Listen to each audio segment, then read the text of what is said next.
हमने पिछले वीडियो में देखा था इलेक्ट्रिक फील्ड लाइंस की डेफिनेशन। इलेक्ट्रिक फील्ड लाइंस विद्युत क्षेत्र रेखाएं वो क्या होती हैं, उनके डेफिनेशन। अब इस वीडियो में हम देखेंगे कि उनकी प्रॉपर्टीज क्या होती हैं, उनके गुण क्या होते हैं।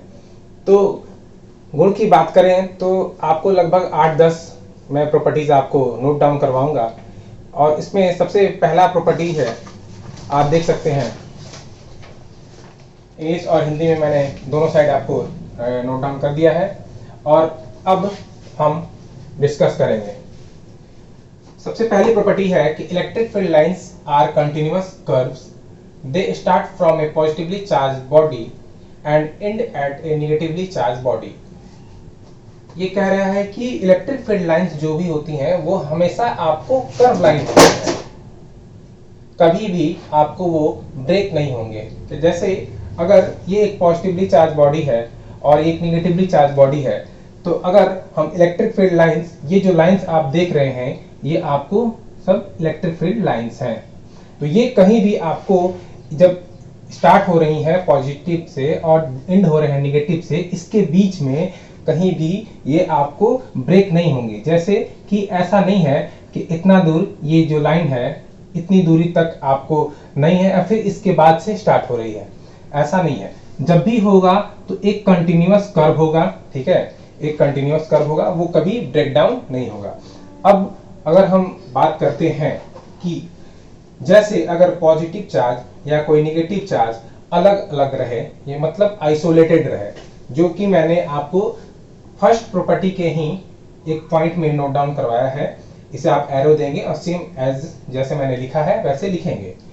If there is a single charge, bracket में दिया है मैंने isolated charge, then the field lines में स्टार्ट और एंड एट इंफिनिटी। अगर कोई सिंगल चार्ज रहता है, सिंगल आवेश रहता है, तो इसकी जो फील्ड लाइंस हैं या तो आपको इस चार्ज से स्टार्ट होंगी, शुरू होंगी, या फिर आपको इंफिनिटी पे खत्म होंगी। जैसे ये पॉजिटिव चार्ज है, अब ये पॉजिटिव चार्ज है, ये अपने चारों तरफ इलेक्ट्रिक फील्ड तो प्रोड्यूस करेगा, और ये फील्ड जो प्रोड्यूस करेगा, हमको ये भी पता है कि जो फील्ड लाइंस हैं वो आपको पॉजिटिव चार्ज से स्टार्ट होकर नेगेटिव चार्ज पे कहीं जा रही हैं, लेकिन ये आपको यहाँ अकेला है, आइसोलेटेड चार्ज है। तो हम ये मानेंगे कि इसकी जो फील्ड लाइंस है वो कहीं ना कहीं इंफिनिटी पे जाकर आपको एंड होंगी, इंफिनिटी पे जाएंगी, जहां पे नेगेटिव चार्ज कहीं होगा वहीं पे एंड होगी। तो ये पॉजिटिव चार्ज है, यहाँ से हमने दिखाया है कि एक आपको लाइंस निकल रही हैं। अब ऐसा नहीं सोचिएगा कि लाइंस यहीं आकर खत्म हो गई, ये लाइन यहाँ आकर खत्म हो गई, जी नहीं, ये लाइंस बहुत लंबी है और हमने ये मान लिया है कि ये आपको इंफिनिटी पे कहीं नेगेटिव चार्ज पे जाके खत्म होंगे।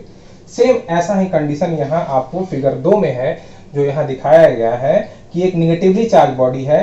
तो हम ये यहाँ मानेंगे कि किसी पॉजिटिवली चार्ज बॉडी से आपको इलेक्ट्रिक फील्ड लाइंस जो है वो निकल के आकर इस पे आपको खत्म हो रही है। तो ये इनिशियल कहाँ से हो रही है, इसकी शुरुआत कहाँ से हो रही है, इंफिनिटी पे। ये नेगेटिव चार्ज है तो इसकी जो लाइंस है ये मानेंगे कि इंफिनिटी से कहीं से स्टार्ट होकर ये इस पे आकर खत्म हो रही है। और जबकि पॉजिटिव चार्ज में हम ये मानते हैं कि यहां से शुरू होकर इंफिनिटी पे कहीं नेगेटिव चार्ज पे खत्म होंगी। ये मैंने आपको इंफिनिटी इसलिए बताया क्योंकि ये दोनों चार्जेस अलग अलग हैं और इसके आसपास कोई चार्ज नहीं है। लेकिन जब तीसरा फिगर हम देखेंगे, जब हम एक पॉजिटिव चार्ज और एक नेगेटिव चार्ज को बहुत क्लोज, ज्यादा सेपरेट हम लोग अगर नहीं करके बहुत ज्यादा क्लोज लाते हैं, तो हम इनके इलेक्ट्रिक फील्ड लाइंस को देखेंगे तो ये कुछ इस तरह का स्ट्रक्चर बनाती हैं। अब यहाँ हमको प्रॉपर्टी पता है कि इलेक्ट्रिक फील्ड लाइंस जो होती हैं पॉजिटिव चार्ज से इनिशिएट होकर आपको नेगेटिव चार्ज पे खत्म होती है। तो यहाँ जो आप देख सकते हैं कि जो भी लाइंस हैं आपको पॉजिटिव से इनिशिएट होकर आपको नेगेटिव पे जाकर खत्म हो रही हैं। और कुछ लाइन जो यहाँ दिख रही हैं आपको 1 2 3, यहाँ भी आपको 1 2 3।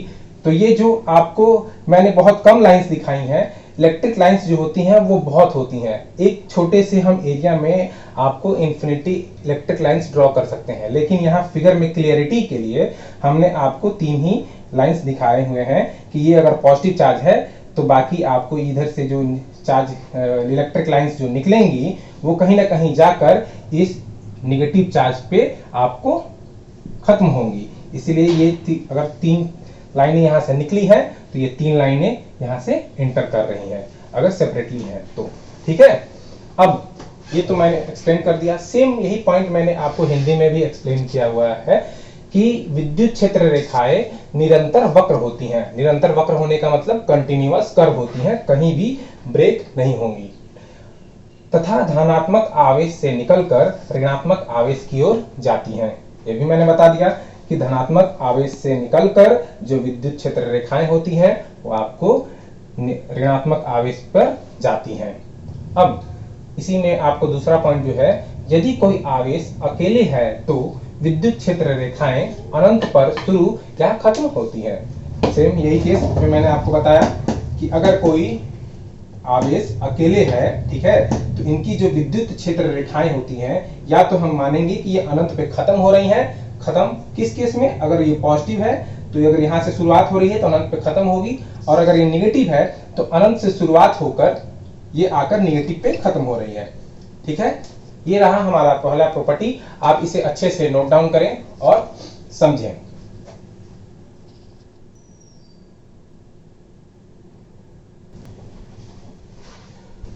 तो अब आइए हम प्रॉपर्टी नंबर 2 देखते हैं कि प्रॉपर्टी 2 क्या है।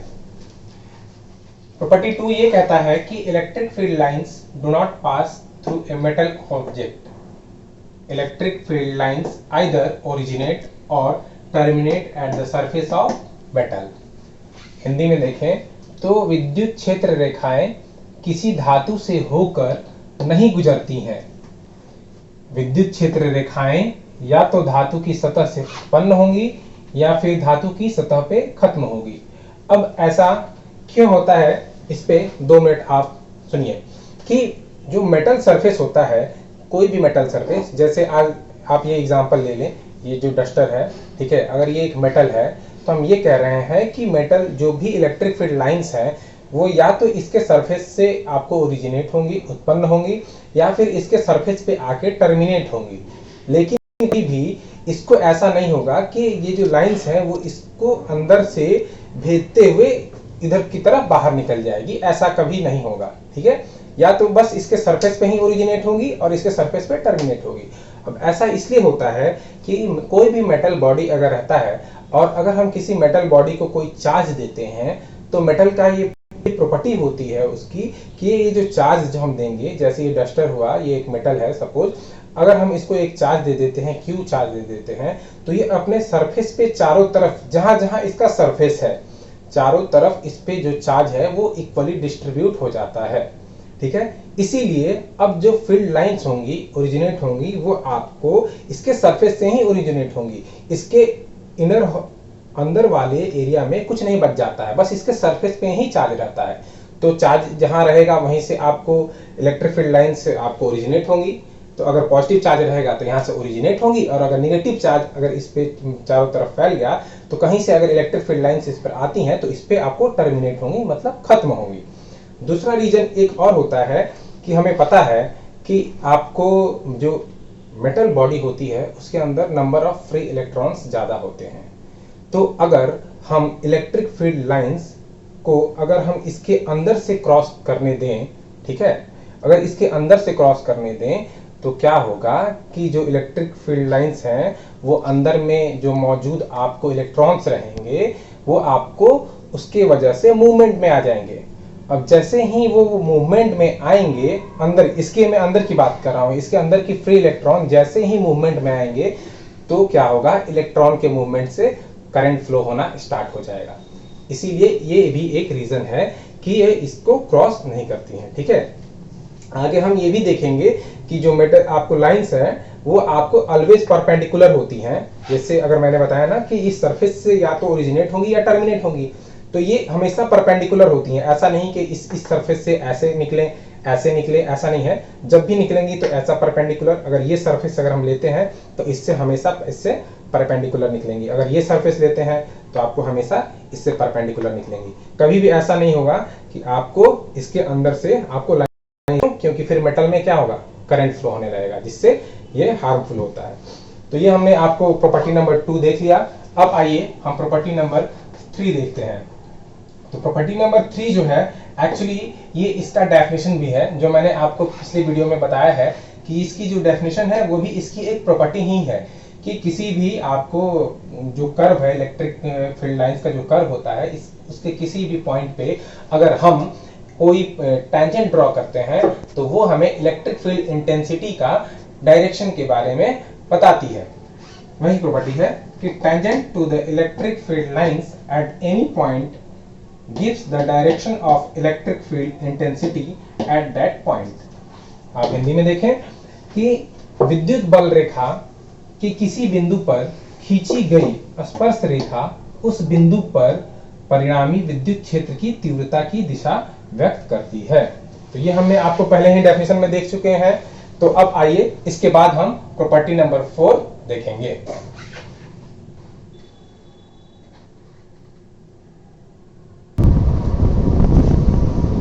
चलिए अब हम प्रॉपर्टी नंबर 4 देखते हैं कि प्रॉपर्टी 4 क्या कहती है। प्रॉपर्टी 4 ये कहती है कि number no two lines electric field lines can intersect with each other. This is because at the point of intersection we can draw two tangents. This would mean directions of electric field intensity at the same point which is not possible। कहने का मतलब है कि आपको electric field lines जो होती हैं वो कभी एक दूसरे को कट नहीं करती हैं। और ये कट क्यों नहीं करती हैं?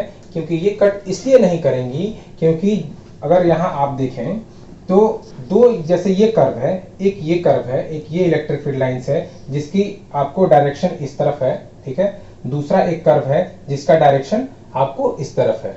अगर हम इस पे हम टेंजेंट ड्रॉ करते हैं तो जैसे अगर हम इस कर्व के लिए, जो कर्व मेरा इधर आया हुआ है, उसका जो हम टेंजेंट ड्रॉ करेंगे वो हम उसी के एरो के डायरेक्शन में ही करेंगे जैसे इधर कर रहे हैं। तो एक इसका टेंजेंट, दूसरा इस कर्व का टेंजेंट आपको क्या देगा? हमको इलेक्ट्रिक फील्ड इंटेंसिटी की डायरेक्शन देगा, मतलब विद्युत क्षेत्र तीव्रता की दिशा को बताएगा। और वो एक ही बिंदु पे दो दिशा बताएगा, एक इधर की तरफ, एक इधर की तरफ, जो कि प्रैक्टिकली पॉसिबल नहीं है। किसी एक पॉइंट पे आपको विद्युत क्षेत्र तीव्रता मतलब इलेक्ट्रिक फील्ड इंटेंसिटी की जो डायरेक्शन होगी वो एक ही डायरेक्शन होगी और एक ही डायरेक्शन में हो सकती है। यहाँ हमें आपको दो कर्व्स कट कर रहे हैं, ठीक है, तो दो हमने टेंजेंट ड्रॉ किए, एक इस साइड एक इस साइड, तो हमें दो डायरेक्शन मिल गए। किस पे? एक ही पॉइंट पे, जो कि कभी भी प्रैक्टिकली संभव नहीं है, प्रैक्टिकली पॉसिबल नहीं है। इसीलिए ऐसा ही सेम आप हिंदी में भी देख सकते हैं कि दो बल रेखाएं कभी एक दूसरे को नहीं काटती हैं, ठीक है, कभी एक दूसरे को नहीं काटती हैं, क्योंकि वे अगर काटेंगी तो कटान बिंदु पर दोनों वक्रों कहने का मतलब है बोथ कर्व्स, ये जो कर्व है ना उन्हीं को वक्र, दोनों वक्रों पर खींची गई स्पर्श रेखा दो परिणामी विद्युत क्षेत्र व्यक्त करेंगी, जो कि संभव नहीं है। अतः विद्युत क्षेत्र रेखाओं का काटना भी संभव नहीं है। आप समझ गए होंगे कि क्यों नहीं कट करेंगी। अब हम बात देखेंगे आपको प्रॉपर्टी नंबर 5।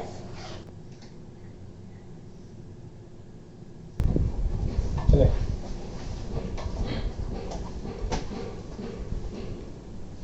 तो आइए अब हम देखते हैं प्रॉपर्टी नंबर 5 कि प्रॉपर्टी नंबर 5 क्या कहता है।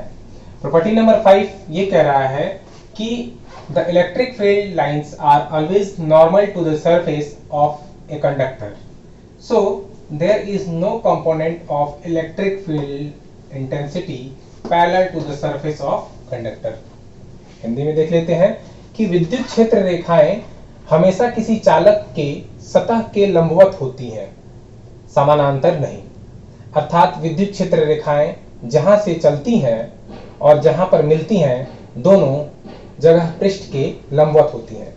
कहने का मतलब, अब ये मैं आपको थोड़ा सा समझा देता हूं कि जैसे ये कंडक्टर है, जैसे मैंने मान लिया कि ये कंडक्टर बॉडी है, ठीक है, तो और इस कंडक्टर बॉडी पे हमने कुछ चार्ज दिया Q प्लस Q ही दिया। तो इसने क्या किया, इसने अपने सरफेस पे चारों तरफ, ये जो प्लस प्लस देख रहे हैं आप, सरफेस पे चारों तरफ आपने चार्ज को डिस्ट्रीब्यूट कर लिया। और डिस्ट्रीब्यूट कर लिया, इसके बाद अब ये चार्ज हो गया तो ये क्या करेगा, इलेक्ट्रिक फील्ड जनरेट। अब इलेक्ट्रिक फील्ड जनरेट करेगा तो जो इसकी इलेक्ट्रिक फील्ड लाइंस हैं, ये सभी लाइंस हैं ई, ये जितनी भी हैं ये आपको लाइंस हैं इलेक्ट्रिक फील्ड, ठीक है। ये लाइंस ऐसे जनरेट होंगी, तो ये जनरेट होगी, तो ये कहने का मतलब है कि जब भी जनरेट होंगी, जैसे ये इस कंडक्टर से जब भी जनरेट होंगी तो एज ए परपेंडिकुलर होंगी, ठीक है, एज ए परपेंडिकुलर होंगी। इस सरफेस से इधर की तरफ निकलेंगी, इस सरफेस से इधर की तरफ निकलेगी, इस सरफेस से इधर की तरफ, और ये पीछे वाले से ऐसे निकलेगी, या फिर नीचे वाले से परपेंडिकुलर। कभी भी आपको ऐसा नहीं होगा कि इस सरफेस से आपको इस सरफेस से इसके अलोंग ऐसे, मतलब सरफेस के पैरेलल में निकले, ऐसा नहीं होगा। और क्यों नहीं होगा, मैं आपको पहले ही बता चुका हूं कि आपको सरफेस के अलोंग मूव नहीं करेगा, सरफेस के परपेंडिकुलर मूव करेगा। अगर चार्ज इस सरफेस पे है तो इसके परपेंडिकुलर मूव कर जाएगा। अगर चार्ज इस सरफेस पे है और इसी के अलोंग अगर इलेक्ट्रिक फील्ड मूव, तो आपके जो फ्री इलेक्ट्रॉन होंगे वो क्या आ जाएंगे, मूवमेंट में आ जाएंगे, जिसके कारण आपको क्या हो जाएगा, ये कंडक्टर में करंट फ्लो होने का चांस बढ़ जाएगा। इसीलिए जो भी लाइंस आपको जनरेट होती हैं, ये जो भी मैंने दिखाया हुआ है वो सभी आपको परपेंडिकुलर होंगी, ना कि इसके सरफेस के पैरेलल में होंगी, ठीक है। यही आपकी प्रॉपर्टी नंबर 5 थी। अब हम लोग देखेंगे प्रॉपर्टी नंबर 6।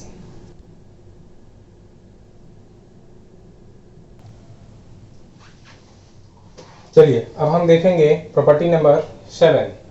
तो प्रॉपर्टी नंबर 7 ये कहता है कि आपको, सॉरी प्रॉपर्टी नंबर आपको 6 है, हाँ प्रॉपर्टी नंबर 6 आपको ये कहता है कि इलेक्ट्रिक फील्ड लाइंस जो होती हैं वो आपको बहुत तरह की होती हैं। जैसे इलेक्ट्रिक फील्ड लाइंस कहीं यूनिफॉर्म होती हैं तो कहीं नॉन यूनिफॉर्म होती हैं। यूनिफॉर्म और नॉन यूनिफॉर्म कहने का मतलब ये है कि अगर यूनिफॉर्म होती हैं तो वो पैरेलल होंगी, जैसे ये लाइंस हैं, ये सभी इलेक्ट्रिक फील्ड लाइंस हैं, और इलेक्ट्रिक फील्ड लाइंस एक दूसरे के, यहाँ आप देखेंगे तो सभी लाइन जो एक दूसरे के पैरेलल हैं, आपको इक्वी डिस्टेंस हैं, एक दूसरे से समान दूरी पे हैं, तो इस तरह की जो फील्ड क्रिएट होगी और इस तरह का जो फील्ड बनेगा उसे हम यूनिफॉर्म फील्ड कहते हैं। और एक इधर आपको फिगर में दिख रहा होगा कि कहीं आपको अगर इस बिंदु पे, जैसे इस पॉइंट पे अगर हम देखेंगे तो इलेक्ट्रिक फील्ड जो लाइंस है वो ज्यादा एक दूसरे के पास है, और जबकि यहां से अगर हम दूर जाते हैं तो इलेक्ट्रिक फील्ड की जो लाइंस हैं वो एक दूसरे से दूर होते जा रही हैं। ये एक नॉन यूनिफॉर्म इलेक्ट्रिक फील्ड को बताता है, ये एक असमान विद्युत क्षेत्र को बताता है। अब इसमें इसी से रिलेटेड ये जो छठा पॉइंट है वो हम देखेंगे कि क्या कहता है ये 6 number point. For uniform electric field lines are linear, equidistant and parallel, while for non-uniform electric field they are not linear and at are varying distance। यही कह रहा है कि फॉर ए यूनिफॉर्म फील्ड, अगर कोई यूनिफॉर्म फील्ड है तो वहां पे जो इलेक्ट्रिक फील्ड की जो लाइंस होंगी ये वो एक दूसरे से आपको इक्विडिस्टेंट होंगी, एक दूसरे से आपको पैरेलल में होंगी, ठीक है, और आपको हर एक जगह वहां जहां का इलेक्ट्रिक फील्ड होगा वो आपको इक्वल होगा। जैसे ये यूनिफॉर्म फील्ड है तो यहाँ एक पॉइंट मैंने x ले लिया और सेम थोड़ी सी दूरी पे मैंने पॉइंट y ले लिया, और यहाँ के इलेक्ट्रिक फील्ड को मैंने Ex मान लिया, और आपको y पे जो इलेक्ट्रिक फील्ड है उसको Ey मान लिया। तो इतने दूर के रेंज में जो Ex पर इलेक्ट्रिक फील्ड होगा सेम वही इलेक्ट्रिक फील्ड आपको Ey पे भी होगा।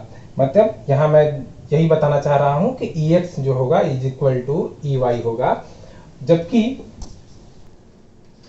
तो यहां हम देख रहे हैं कि इस यूनिफॉर्म फील्ड में जो आपको x पॉइंट पे फील्ड है वही आपको y पॉइंट पे फील्ड है, इसीलिए मैंने यहाँ पे आपको लिखा है Ex is equal to Ey। और यहाँ हम एक देखते हैं, ये जो एग्जांपल है, ये फिगर जो है वो नॉन यूनिफॉर्म इलेक्ट्रिक फील्ड का है। आपको इस पॉइंट पे आपको ज्यादा इलेक्ट्रिक लाइंस एक दूसरे के क्लोज है, जबकि यहाँ पे इलेक्ट्रिक लाइंस एक दूसरे से सेपरेट नजर आ रही हैं। तो यहाँ पे जो x पॉइंट पे इलेक्ट्रिक फील्ड होगा वो Ex, और y पॉइंट पे जो होगा वो Ey। और हम ये जानते हैं कि जितने number of lines, electric field lines एक दूसरे से क्लोज होंगी, पास होंगी, वहां पे जो इलेक्ट्रिक फील्ड का स्ट्रेंथ होगा वो ज्यादा होगा as compare to as a separated lines. ठीक है, तो यहाँ पे लाइंस बहुत क्लोज है, तो EX का जो फील्ड होगा, X पॉइंट पे जो फील्ड होगा इलेक्ट्रिक फील्ड, वो Y पॉइंट के कंपैरिजन में ज्यादा होगा। अब हम ये चलते हैं प्रॉपर्टी नंबर 7 की तरफ और हम देखेंगे कि 7th प्रॉपर्टी क्या है।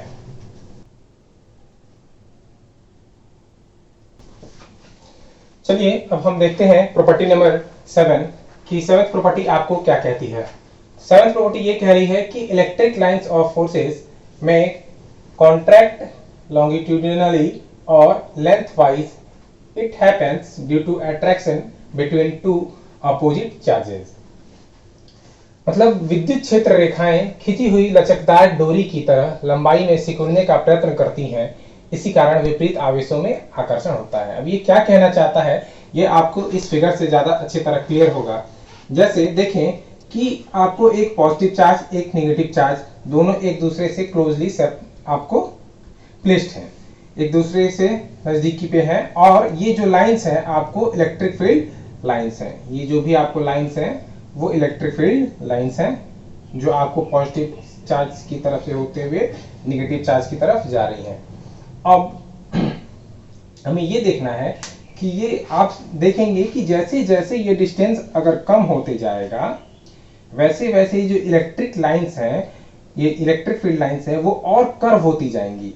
कर्व होने का मतलब है ये और मुड़ती जाएंगी और पास आती जाएंगी। जिस तरह ये किस तरह की दिखेंगी, ये एक लचकदार डोरी की तरह। अगर हम इसको दूर खींचते हैं तो ये आपको और ज्यादा सीधी होती जाएंगी और ये एक सीधी रेखाओं की तरह दिखेंगी, सीधी डोरियों की तरह।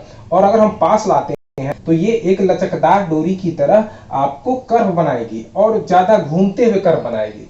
इसीलिए यहाँ जो वर्ड यूज हुआ है कि आपको लंबाई में सिकुड़ने का प्रयत्न करती हैं। जैसे ये अगर इस लाइन को देख लें, अगर ये लाइन पास आएगी जैसे, वैसे वैसे क्या होगा, ये जो लाइन कर्व होगा वो सिकुड़ते जाएगा, सिकुड़ते जाएगा। और ये कब होगा, जब आपको अट्रैक्शन होगा, जो आपको एक पॉजिटिव और एक नेगेटिव चार्ज के बीच में जब अट्रैक्शन होगा तब ये सिकुड़ने का प्रयत्न करेंगी। अब इसके बाद हम देखेंगे प्रॉपर्टी नंबर 8।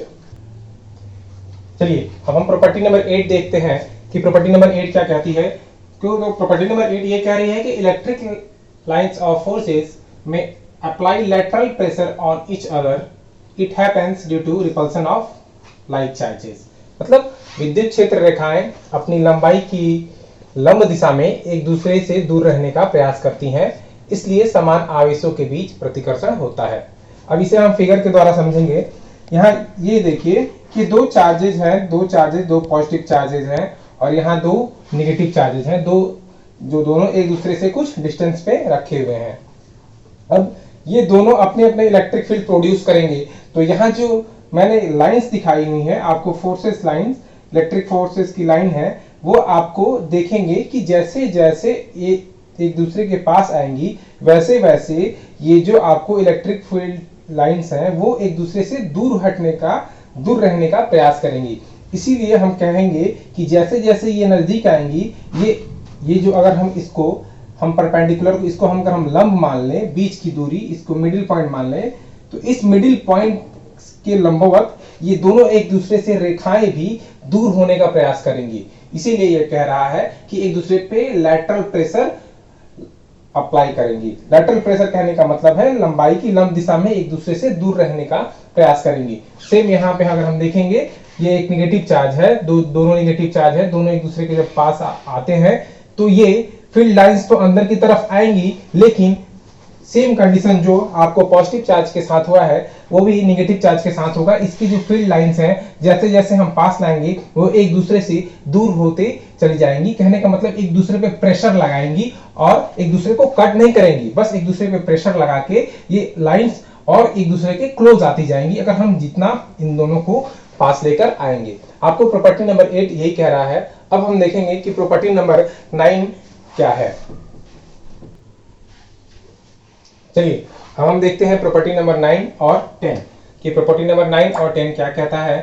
तो प्रॉपर्टी नंबर 9 ये कह रहा है कि electric field lines never form closed loop. मतलब इलेक्ट्रिक फील्ड जो लाइंस होती हैं वो कभी क्लोज लूप फॉर्म नहीं करती हैं, कभी भी बंद लूप नहीं बनाती हैं। बंद लूप कहने का मतलब क्या है कि अगर जैसे ये इलेक्ट्रिक फील्ड इस पॉइंट से अगर स्टार्ट हो रहा है तो इस पॉइंट से होते हुए कभी भी दोबारा इस पॉइंट पे ही खत्म नहीं होगा। अगर ठीक है, ये मैंने यहाँ आपको फिगर में दिखाया है कि जैसे इस पॉइंट से अगर स्टार्ट होता है, ठीक है, इलेक्ट्रिक फील्ड, तो ये घूमते हुए दोबारा इसी पॉइंट पे आकर खत्म नहीं होगा। ये आपको रॉन्ग है, ठीक है, ये आपको गलत है। यही मैंने आपको फिगर में दिखाया हुआ है कि इलेक्ट्रिक फील्ड लाइन जो है वो कभी क्लोज लूप फॉर्म नहीं करती हैं, ठीक है। यहाँ मैंने आपको रॉन्ग दे दिया है, फिर आपको मैंने हिंदी मीडियम में आपको यहाँ पे गलत दिया है, ठीक है। कभी भी क्लोज लूप फॉर्म नहीं करेंगी, वो जब भी होंगी एक पॉजिटिव से स्टार्ट होंगी या तो इनफाइनाइट पे जाकर निगेटिव पे टर्मिनेट होंगी, लेकिन कभी भी क्लोज लूप नहीं बनाएंगी। ऐसा नहीं है कि पॉजिटिव पे ही स्टार्ट हुई और पॉजिटिव पर ही आकर ये खत्म हो गई, ऐसा कभी नहीं होगा, ठीक है। अब प्रॉपर्टी नंबर 10 ये देखते हैं कि the magnitude of the field is represented by the density of the lines. मतलब आपको जितनी लाइंस होंगी, जितनी इलेक्ट्रिक फील्ड लाइंस होंगी, उतनी ही आपको इलेक्ट्रिक फील्ड का जो स्ट्रेंथ होगा वो आपको ज्यादा होगा। विद्युत बल रेखाएं जितनी सघन होंगी, सघन कहने का मतलब जितनी पास पास होंगी, जितने एक दूसरे के क्लोज होंगी, वहां विद्युत क्षेत्र उतना ही प्रबल होता है, ठीक है। तो ये थी आज हमने जो आपको इलेक्ट्रिक फील्ड लाइंस की प्रॉपर्टीज, ये हमने आपको 10 प्रॉपर्टीज आपको आज बताई। आप इसे अपने नोटबुक में अच्छे से नोट करेंगे और अच्छे से समझेंगे, और अगर कोई डाउट हो तो आप कमेंट सेक्शन में जाकर आप कमेंट करेंगे, मैं आपको हर एक प्रश्न का जरूर उत्तर दूंगा। चलिए फिर हम मिलेंगे एक अगले वीडियो में किसी अच्छे टॉपिक के साथ। तब तक के लिए हंसते रहिए, मुस्कुराते रहिए।